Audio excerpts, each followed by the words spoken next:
We'll guide you through how to track YouTube stats in Notion. If you find this helpful, don't forget to like and subscribe. To start tracking your YouTube stats in Notion, open your page by searching for Notion in your browser, then press Enter to load the result. Select the first website that fits what you need, then log in or sign into your account as usual. After you get into your workspace, scroll down until you see the Marketplace section and open it.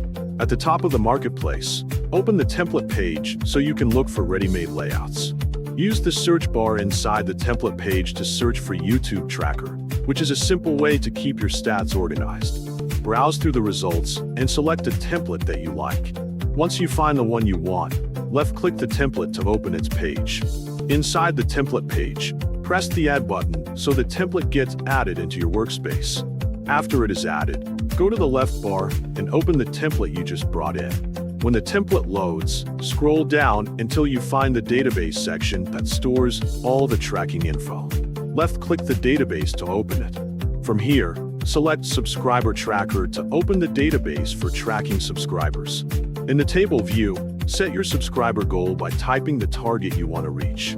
After that, set your current subscriber count in the left column so the table knows where you are starting from. Then fill in the remaining values like views and likes by placing the correct numbers into their slots below. This helps the template show your progress in a neat and simple way.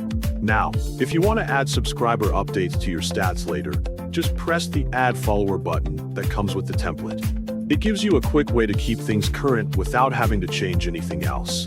By following these steps in order, you can set up a basic system inside Notion that lets you track your YouTube growth without trouble. The whole process stays simple because you only need to search for the template, add it, open the database, and fill in your numbers. With this setup, you can return anytime to update your stats while keeping everything in one place tied to your YouTube channel's progress.